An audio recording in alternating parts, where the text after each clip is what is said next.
Hi, I'm Bob Kraus. I'm president of the Veterans National Recovery Center, and I'm here today with John Mikelson, who I've worked with for nearly 20 years off and on. He's been a veterans advocate in many roles, and today he's here to talk about the Department of Labor for the Veterans Apprentice programs that he's actively involved in. And you're going to learn a lot about the apprentice program and what you can do with that apprentice program. John? Hi. It started most recently with an email from Alliant Energy, and they have offered a pre-apprentice labor position where they will pay an applicant to take a 6-week utilities boot camp, whether they want to be a power lineman, propane handler, municipal water, whatever. 6 weeks of paid training that is GI Bill payable into a pre-apprenticeship where they can step into any utility company, any municipality as an apprentice, and the apprenticeship program is still covered under the GI Bill to give them additional funds for any studying they have to do on their way to become a journeyman in their chosen field. So, with this program, I guess some of the questions, anybody in Iowa or the United States can apply for it? Veterans. Veterans, any veteran within the 50 states can Yep. apply for this. And where do they take their training at? Here in Iowa or where? The two training sites, one is at the Marshalltown Community College here in Iowa, is the pilot program, and then North Carolina is running a program as well. Okay, so now they, in this situation then, when would they apply for something like this, and how would they do it? Actually, I have the link to directly to apply to Alliant Energy. You can also talk with homebasediowa.gov or the Department of Labor's Veteran and Education Training Service, Steve Olson, in Des Moines. Okay, so what we'll do is when we publish this video, we will put this information at the end of the video. We will put the links in there, just like a PowerPoint. And the telephones. So you'll know how to do it. And it sounds like a great opportunity. Is there any rank or MOS or training specialty when they walk in the door? Or That's the beauty of the pre-apprenticeship program, is doesn't matter. You could have been a clerk typist, a weatherman, an artilleryman. But if you have an interest in being a field service technician with one of the utilities, they want you. There are openings all over the state. Now, what kind of a salary does that make for, say, for a journeyman or a regular lineman or something like that? That will be subject to the individual locations and duties, but 60,000 is not uncommon. So you can walk into a $60,000 job after 6 weeks. 6 weeks. That's really incredible. For an 11 Bravo down pounder or a truck driver or something like that, that's a pretty good salary. And additionally,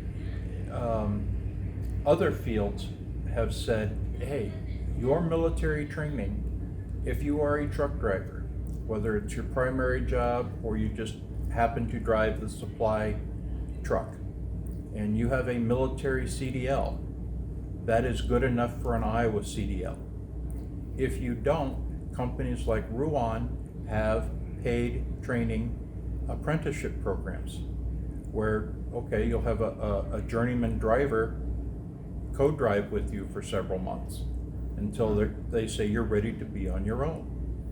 But these companies are reaching out, and I will target specifically Ruan, Hummer, CRST. I mean, they want drivers, and they pay drivers well. I know there are a number of National Guard truck companies in the state. There are. And now, are those eligible for your program, these guardsmen? Absolutely, because they are driving those same 915 semis with 54-foot trailers on them and air brakes and. Okay, so, and even on those, an artilleryman Sure. or a ground pounder could go in and do something like that? Because as that artilleryman may have to drive the ammunition truck with a water buffalo on the back, still operating air brakes, still operating a trailer, they will be trained by the military to operate on the interstate with those things. They have a military commercial driver's license. Well, that's really great. Now, and we know already from what your discussion has been, first point of contact to get into the programs. But we've got that gap of about 6 weeks between signing the dotted line and getting on a paid job of some kind. And of course, there's costs in that. Now, is this a full tuition program or what is it? It is, but the tuition is covered by the GI Bill benefit. Okay, so if you've got the GI Bill, you can convert that fairly quickly into a relatively high-paying blue-collar job. Absolutely. Yeah. Just because you have the GI Bill does not mean you need to go to a traditional 4-year bachelor degree program. Any institute of higher learning, the community college system, the technical schools, the trade schools, and apprenticeship programs that have been recognized by the state as GI Bill qualifying. If as an employer you have an apprenticeship program but you don't know if it qualifies or not, we'll have you talk with Mike Dahmer at the Department of Education. He is the person the VA has entrusted for the state of Iowa to certify programs. That is fantastic. You know, $60,000 for a high school graduate with a couple of years of the military.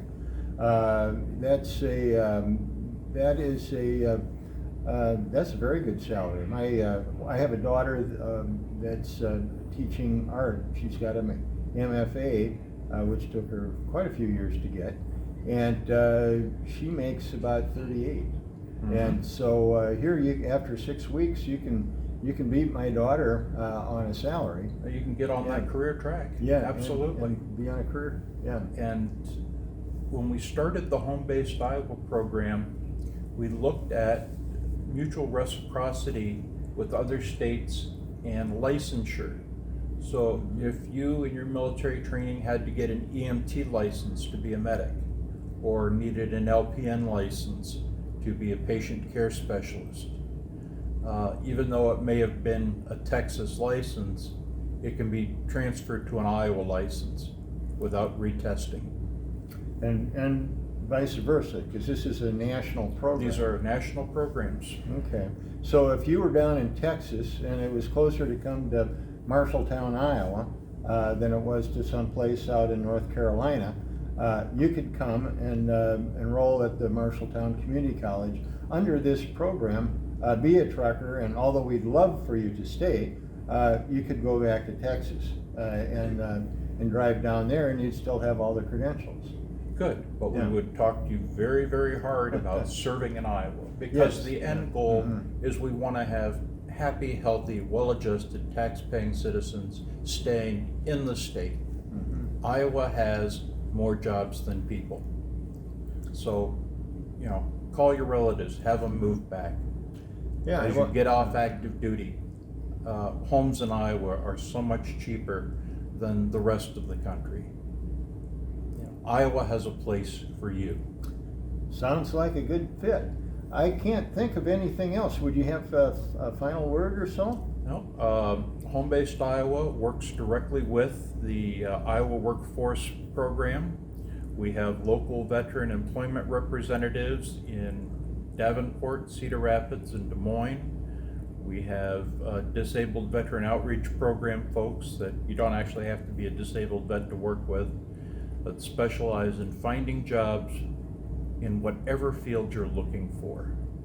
And at Home-Based Iowa, we have a list of open positions with employers who said they want to work with veterans and members of the Guard and Reserve. So, avoid problems from the get-go. Find an employer that wants you. Well, that's a fantastic program, John, and I really encourage our listeners, if you're not in that little category that needs a good job right away, tell your brother, your sister, tell your uncle, tell your friend across the way, call up a relative in a different state. Let them know that we have stuff available here in Iowa, and we've got a way to get you in the track if you're a veteran. This is Bob Kraus, wishing you a great day.